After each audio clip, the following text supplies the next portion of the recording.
It's the movie Skeetos, the nostalgia critic characters you probably didn't think twice about. Now, in this exciting prequel, we answer the question we know you've been dying to find out.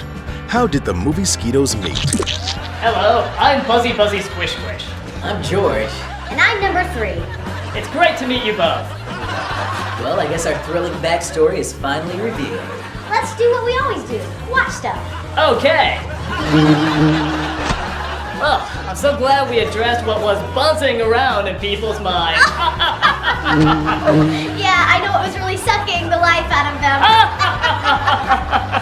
Mosquito-based pun. Because that's all we are, right? Puns for that small amount of children who aren't developed enough yet to know we're not funny. Hi, kids!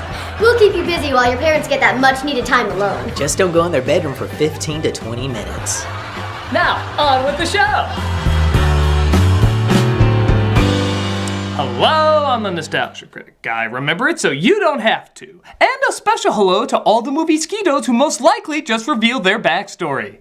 By God, we've been waiting years to find that out, and now we can all rest easy knowing that riveting tale. Which of course brings us to my review, which I'm sure in no way connects to any of this. Flintstones Viva Rock Vegas.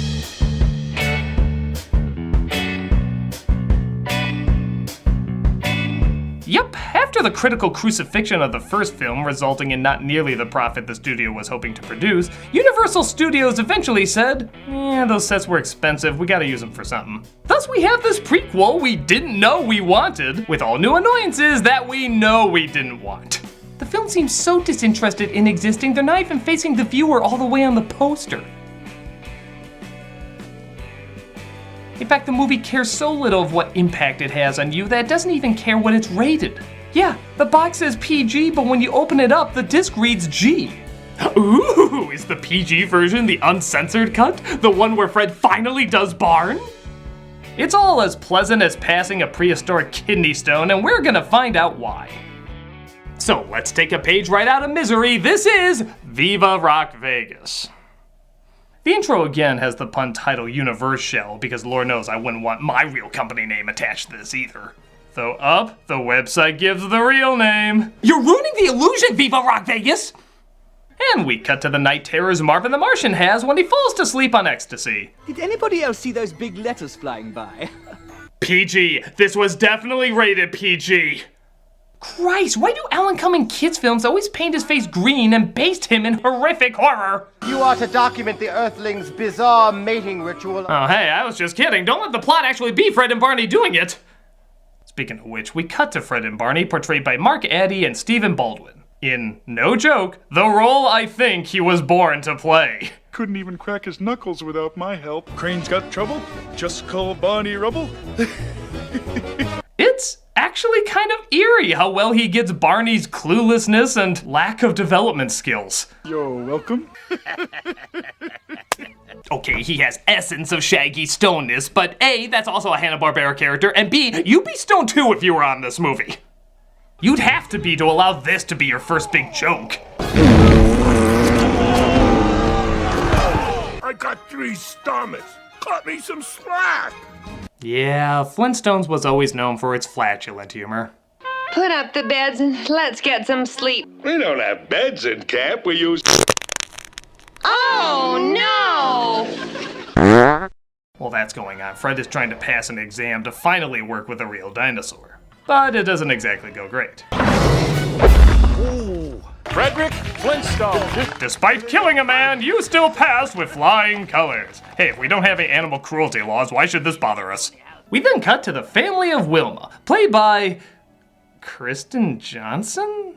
Okay, now this is particularly interesting because while the casting in the first film was pretty spot on, a lot of people had an issue with Rosie O'Donnell as Betty. Not that she was awful, but whenever you look at her, you don't see Betty, you just see Rosie O'Donnell. Even though Wilma was cast fine. Here, Betty is cast fine, but you don't see Wilma, you just see Kristen Johnson. She's a fine comedic actress, but tell me if you see Wilma or Sally trying to blend in by auditioning for Earth's favorite pastime of making shitty movies. I was thinking about going someplace a little different, going into Bedrock and going bowling. Hi, Commander! I made the Chuck E. Cheese animatronics laugh, but this impression of Alice from Honeymooners eludes me! Meanwhile, Barney and Fred continue to think about their futures. I guess I always figured by this point in my life I'd have somebody special. Well, you always got me, Fred. Thanks, Bond. Okay, I'm trying very hard to resist the gay old-time joke, but you are making it very difficult. I mean, it's not like something's just gonna drop out of the sky, land right in front of you, and change your whole life. Oh my god, that thing I just said wouldn't happen just happened.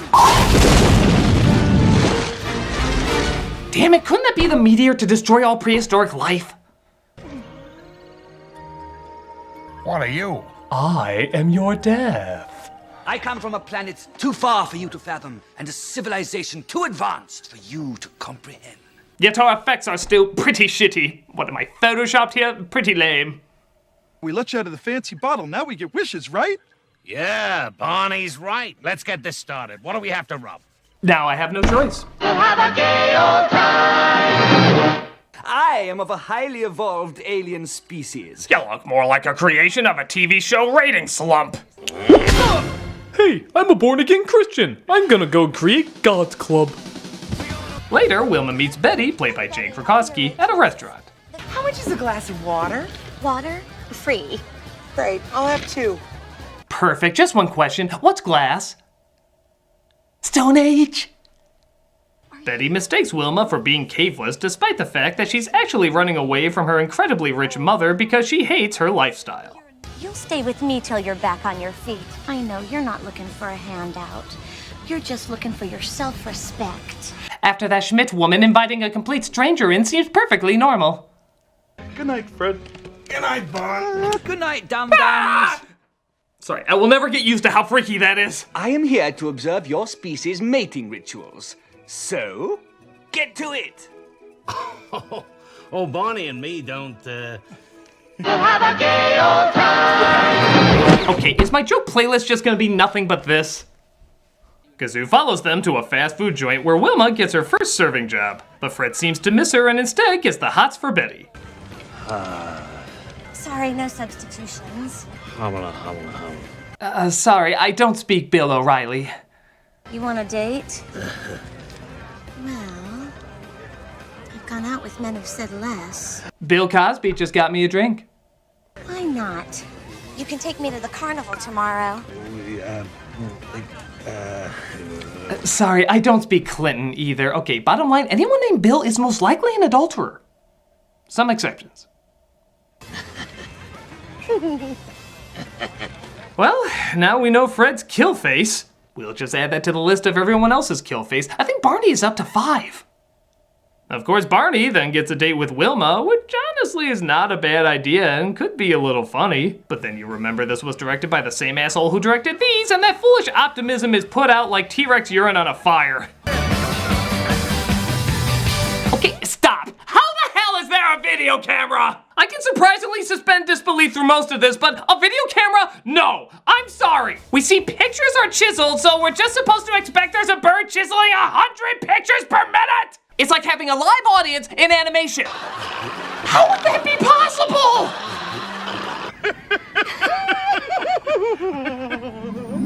Oh, there's another one to add to the kill face count. I'm just assuming most of the cast are gonna show up on CSI Bedrock.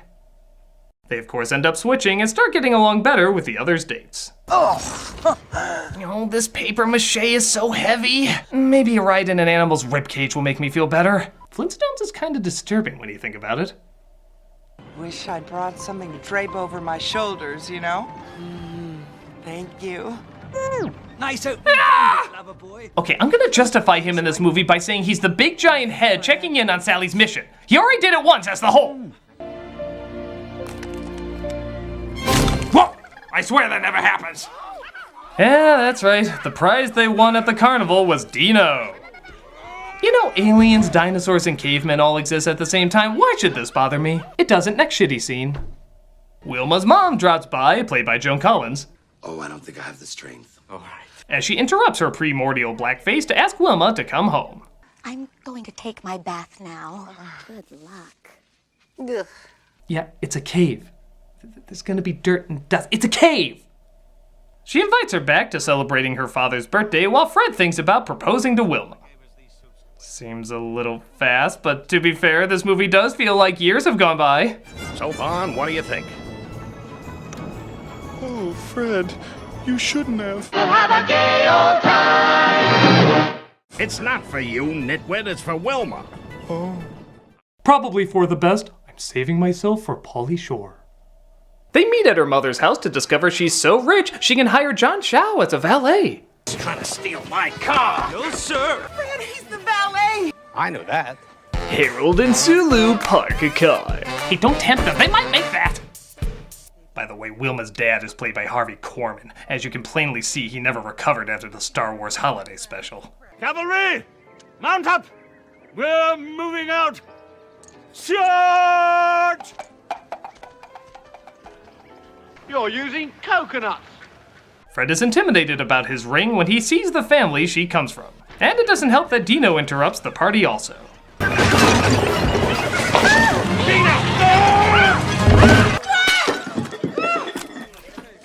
this is a fine how do you do. Surely the chef's desserts will make everything better. But Wilma sticks up for her party ruiner. That is why I like them, because they're not like you. How dare you talk to me like that, Wilma? No one has ever talked to me like that before. They usually just say, glub, glub, you're a fish, glub, glub.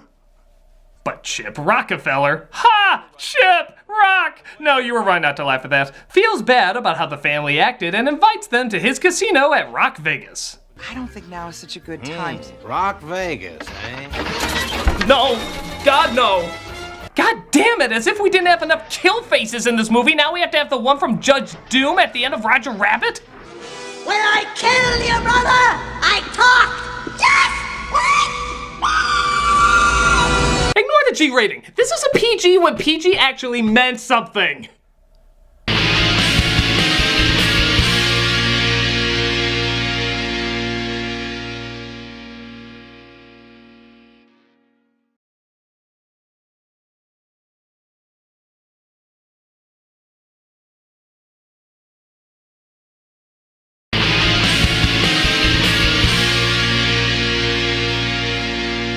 Everybody is, of course, off to Rock Vegas. Say, I wonder what prehistoric law on prostitution is here. Oh, there's a lot of bush gonna be sold. Hey, he said it, not me. He's a heart drinker and a heart smoker. Isn't this kind of like the next logical step? Viva Rock Vegas! So, even though this movie is bad, I will give it credit that it doesn't really have a predictable plot. It's just Fred and Barney meeting Wilma and Betty and going to Vegas. Honestly, I'm not entirely seeing where this plot can go. Soon Wilma will see him for the pathetic primitive primate he really is. Ah, there's our bullshit. You see, Chip wants to marry Wilma so he can inherit her fortune to pay off some gangsters and shit. Do I even need to say it? You've heard it a million times. But hey, it does allow for the crossover we've all been waiting for of the Flintstones meets the Leprechaun. And the Jolly Green Brad Garrett? Speaking of threatening little green nightmares.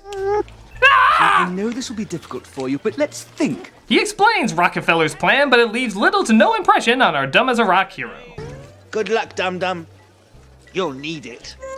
I think that's what every ticket taker said when going in to see this movie. Good luck, dum-dum, you're gonna need it. Good luck, dum-dum, you're gonna need it. Good luck, dum-dum, you're gonna need it. Meanwhile, Wilma and Betty get a massage from an unlikely cameo. Could you get between my shoulder blades? That's where I carry all my tension. Ha! She's tense. I just found out what calamari means. Finally, a fitting role for Rosie O'Donnell in the Flintstones. Not since casting her as a chimp has this felt so right. Barney as well seems to be enjoying himself. Ooh, look at the size of that pie. Well, gee, I'm totally clueless to where this is going. I'm gonna say they all get cave syphilis and die. Waiter! Or the pie goes in her face, one of the two. Let me help. Oh, now we're doing this stupid thing. Christ, the storytelling connects so much to our everyday lives. How many cream pie misunderstandings will it take before we learn? No, it's okay. I was just wiping my white hot cream off her breast. Hello, love. This leads to Alan coming in a double role, because if I was in a Flintstone movie, I would want double the attention. Playing rock star Mick Jagged. What do you say we go and meet me bandmates? Then maybe go somewhere more quiet so we can talk a little bit more, yeah? You know, how bad is it that Flintstone Kids is a better prequel than all of this? Fred, it looks like, is getting way too into his winnings, and Chip decides to sabotage him by pushing a lever that forces him to lose. No, literally, he just pushes one lever and Fred magically loses all his money to the casino. How the hell does that guy owe money? He has a magic lever that can force people to lose everything. Marry into money? Why? You have God's personal money tree. There's not even any complicated controls. It's just win and lose. Is it only targeted to Fred? Can it be targeted to other people? Is there a remote control chip in everybody's mind that he somehow has control over that can win or lose? Or this whole movie should be about how that lever works. But nope, we don't focus anymore on that, because he instead tries to woo Wilma by saying he'll put her priceless pearls in his safe, which, for a casino, seems surprisingly small. And an open view for everyone to see. But it's okay, because they rip off the dumbest subplot of Titanic. Yep, they slip Wilma's pearls into Fred's pocket. This is horseshit. You said it, 1997 Leonardo DiCaprio, you said it. Even when Chip seals off the casino asking the wrongdoer to come forward and confess, I don't think there's anything that could possibly make any of this remotely funny. I'm systematically poisoning the dinosaurs' water supply. In a matter of decades, their entire species will be extinct. Doyle?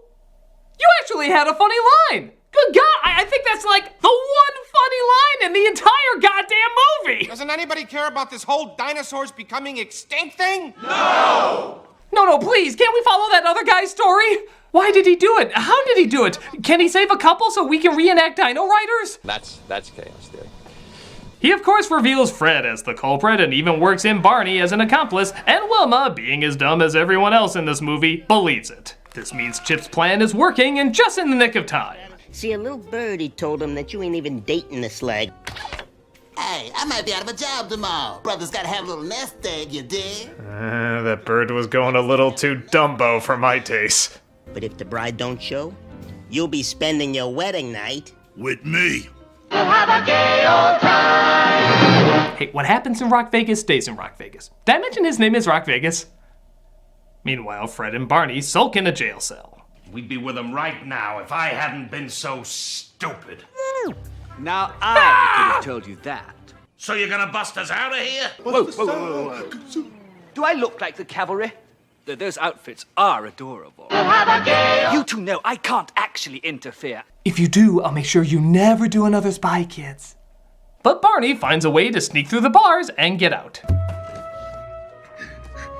Blow. You can fit through the bars. I can? Meanwhile, both Betty and Wilma think they were happier with the people. They're still under the impression we're cheaters and thieves. Oh, Betty! I'm leaking! I don't know, somehow Fred and Barney dress in drag. Do you really care how? They eventually break in and try to get Betty out of Mick's hands. I just had to come back here and tell you. I love you. I don't think I ever told you that before. But now I did, so goodbye. You will believe Stephen Baldwin as Barney Rubble as a showgirl will win an Oscar. Mostly because you were dropped as a child. Hard. And repeatedly. Do you really mean it? Of course I do. I've never felt this way about anyone before. Oh, Barney, after all these years, I thought you were after my Fruity Pebbles. Not after I've gone to all the trouble of pinching her from him in the first place. You will forget I can do Shakespeare! Take this, you foreigner! As Chip tries to force Wilma to marry him, Fred sneaks onto the stage dressed like how babies are made. This isn't love. This is ecstasy. Oh, Fred, you sing horribly. Wilma, I'd never forgive myself if I didn't give this one last try. Wilma Slaghoople. Will you walk off the set with me? Wilma, will you...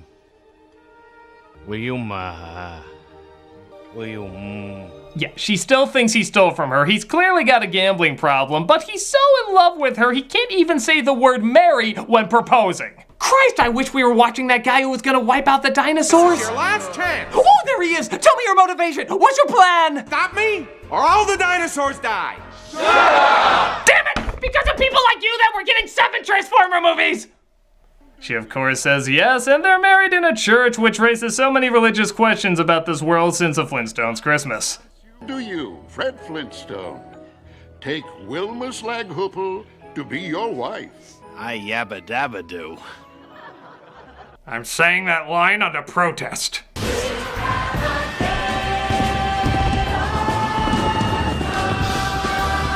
Good night, everybody. No refunds! And that was Viva Rock Vegas. I think it's very obvious they came up with the title first and wrote a movie around it. It's not even a very good pun. Lost, rock, they don't sound alike. Much like the first one, it's got some good impressions and 1 or 2 neat set pieces, but it's just pointless, unfunny, and creepy. When it's not unpleasant, it's boring. And there's literally no reason to have this be a prequel. Just take out the 4 of them meeting for the first time and keep everything else the same. It's still just Flintstones being Flintstones. It's catchphrases, bad puns, and awkward scene after awkward scene. This film is just one big yabba dabba dump. I'm the nostalgia critic guy, remember it, so you don't have to. Well, that seemed totally unnecessary. But made somewhat of a profit. Which means there'll be many, many more movie Skeeto adventures. Like Ghost Bugsters, Hot Buzz, Insection, The Mask, Skeeto, Out of Parasite, Bugs Maids, and Hamlet. And don't worry, parents, we'll make them really crappy so we can get them to you faster. And to all you adults who would actually enjoy watching these films, go sleep with someone. Please, be kind to yourself. Well, that's about it from the movie Skeetos. See you next time!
There's a lot of bush gonna be sold.